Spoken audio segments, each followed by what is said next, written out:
मैं हूं आपके साथ जसप्रीत कौर। आप देख रहे हैं देश का number 1 Hindi news channel news 18 India. नमस्कार, मैं हूं आपके साथ शिवानी पांडे। नमस्कार, आपके साथ मैं हूं सबीना तामंग देशमुख। बुलेटिन की शुरुआत इस वक्त की एक बहुत बड़ी ही खबर के साथ। फिनलैंड नेटो का सदस्य देश बन गया है। नेटो का 31वां सदस्य देश फिनलैंड बना है, जिसके बाद रूस का गुस्सा 7वें आसमान पर है और रूस की तरफ से इस कदम को खुद की सुरक्षा के लिए खतरा करार दिया गया है।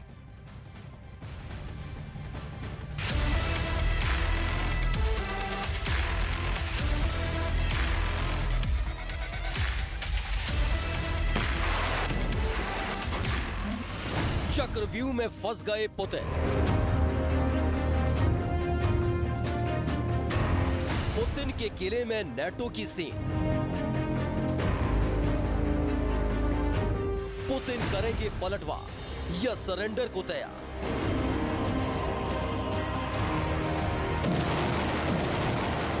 इस एक तस्वीर ने पुतिन को अंदर तक हिलाकर रख दिया।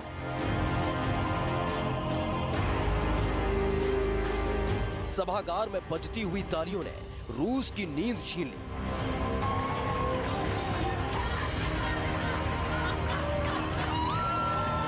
क्योंकि जिन पुतिन को पूरा भरोसा था कि उनके एक इशारे पर छोटे छोटे देश अपने फैसले बदल लेंगे, आंखें दिखा देने पर कप कपाने लगेंगे और सिर्फ उंगली उठा देने पर तबाही मच जाएगी। युद्ध के मैदान में ज़ेलेंस्की की ताकत ने पुतिन का वो भरोसा चूर चूर कर दिया।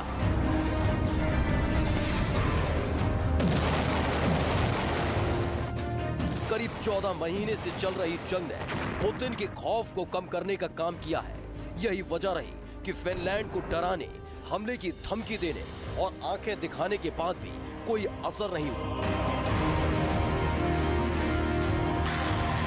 और आखिर फिनलैंड उस संगठन का सदस्य देश बन गया जिससे पुतिन नफरत करते हैं।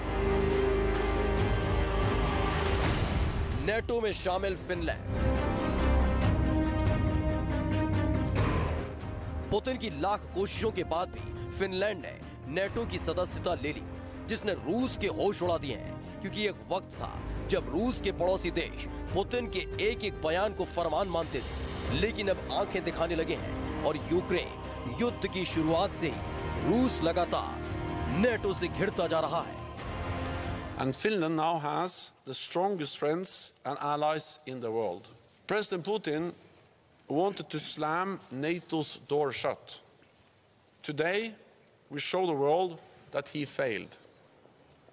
That aggression and intimidation do not work.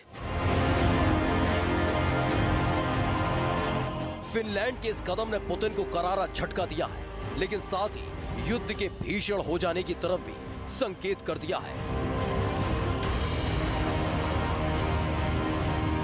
क्योंकि बात सिर्फ अब फिनलैंड के नेटो में शामिल होने की नहीं है, बल्कि फिनलैंड के बाद स्वीडन भी जल्द ही नेटो में शामिल होने जा रहा है। तो वहीं माना जा रहा है कि यूक्रेन भी नेटो का सदस्य देश बन सकता है, जिस पर पुतिन का पारा हाई है।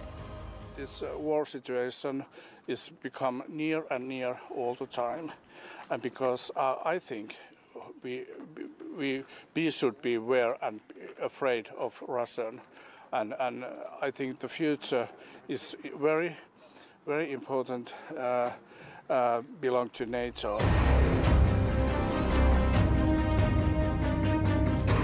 फिनलैंड के नेटो में शामिल होने के बाद से परमाणु हमले की आहट अब साफ साफ सुनी जा रही है।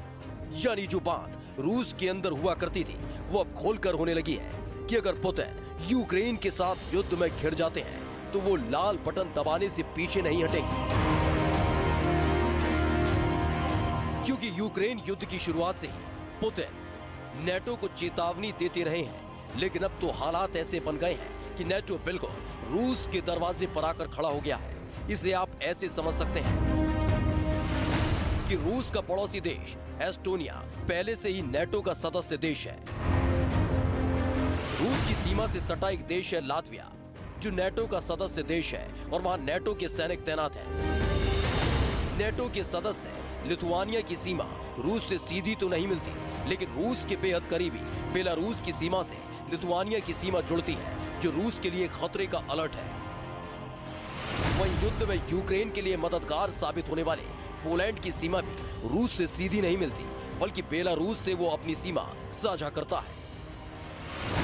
रोमानिया जरूर रूस से थोड़ा दूर है, लेकिन हमले की स्थिति में यूक्रेन के रास्ते कभी भी रोमानिया में तैनात नेटो के सैनिक रूस में दाखिल हो सकते हैं।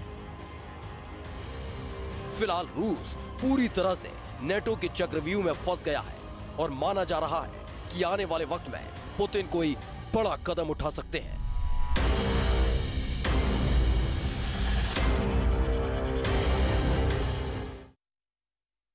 तो रूस का गुस्सा 7वें आसमान पर है, क्योंकि वो किसी भी कीमत पर नहीं चाहता था कि फिनलैंड नेटो में शामिल हो। लेकिन एक तरफ फिनलैंड नेटो में शामिल अब हो ही चुका है, जिससे व्लादिमीर पुतिन का गुस्सा, उनका पारा 7वें आसमान पर है। तो वहीं इसी बीच जेलेंस्की पोलैंड के दौरे पर पहुंच गए। ट्रेन के जरिए जेलेंस्की पोलैंड में पहुंचे हैं। जानकारी आप तक पहुंचा दें कि पोलैंड भी नेटो का सदस्य है और जो भी मदद महायुद्ध के दौरान अमेरिका या फिर नेटो की तरफ से यूक्रेन तक अब तक पहुंची है, वो पोलैंड के रास्ते ही पहुंची थी। तो आप समझिए कि पोलैंड की भूमिका यहां पर किस तरह से रही है, उस सेतु की तरह रही है जहां पर यूक्रेन को अगर रूस का मुकाबला करना रहा, जो कि वो अब तक कर रहा है, तो वो रास्ता जो रहा है वो पोलैंड के जरिए रहा है। और पोलैंड दौरे पर इस वक्त यूक्रेन के राष्ट्रपति जेलेंस्की हैं। जेलेंस्की अगर यूक्रेनी सेना को इस युद्ध में, इस महायुद्ध में अब तक टिका पाए हैं, तो उसके पीछे पोलैंड की भी एक महत्वपूर्ण भूमिका रही है। वो रास्ता रहा है जिसके जरिए हथियार पहुंचता रहा है। और आप देखिए किस तरह से पोलैंड दौरे पर जेलेंस्की है। जेलेंस्की भी चौतरफा अभी भी अपनी ताकत को बढ़ा रहे हैं और ट्रेन के जरिए जेलेंस्की पोलैंड में पहुंचे।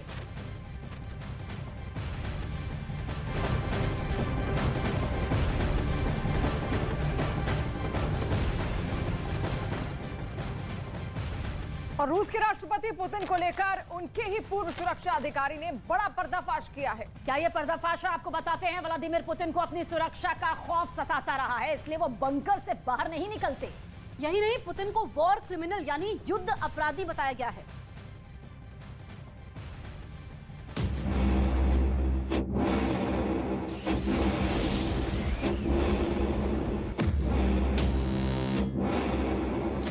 घर में ही घिर गए पुतिन।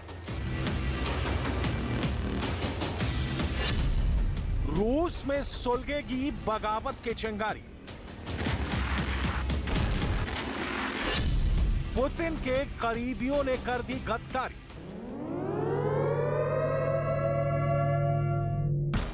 नाटो की बढ़ती हुई ताकत ने पहले से पुतिन को मुसीबत में डाल दिया है। रूस पुतिन का वो अभेद खिला रहा है जो दौर कोई भी हो, हालात कोई भी हो, कभी उसमें कोई सेंध नहीं लगा पाया। लेकिन नाटो ने रूस के आसपास के देशों तक अपनी पहुंच बना ली है। एक तरफ नाटो में फिनलैंड के शामिल होने की वजह से पुतिन पहले ही घिर चुके हैं, तो वहीं उनके ही करीबियों ने पुतिन के खिलाफ आवाज उठाना शुरू कर दिया है, जिससे अपने ही घर, अपने ही देश में पुतिन घिर गए। पुतिन के बेहद करीबी ने पुतिन का एक एक राज खोल कर रख दिया है।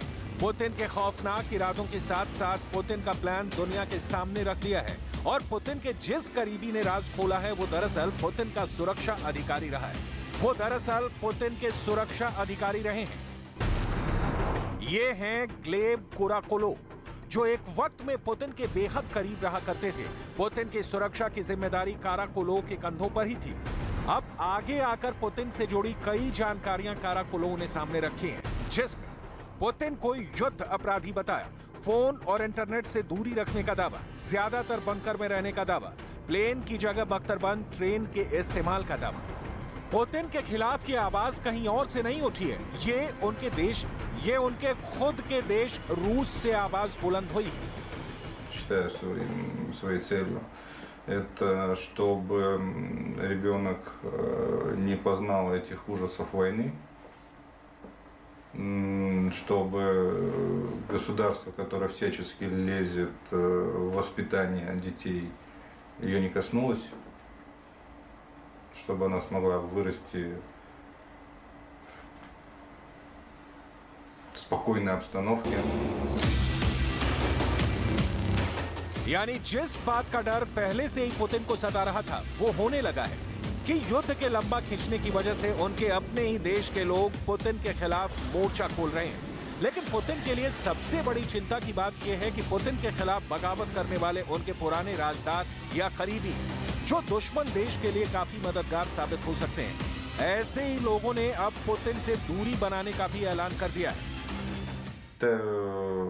Этого человека военно-преступником, хоть я и не участвую именно в военных этих действиях, но исполнять его преступные приказы или просто хотя бы находиться у него на службе, я не считаю для себя это возможным. Для меня это большая сделка с совестью, я на такое не готов. काराकोलोव पहले शख्स नहीं है जिन्होंने पुतिन से दूरी बनाई हो, युद्ध को लेकर उनकी सोच को सार्वजनिक किया हो। पहले भी पुतिन के कई करीबी बगावत का झंडा बुलंद कर चुके हैं और वजह है यूक्रेन का वो युद्ध जो खत्म होने का नाम नहीं ले रहा है। तो वहीं दूसरी तरफ पुतिन किसी भी कीमत पर युद्ध को जीतने के लिए जुटे हुए हैं।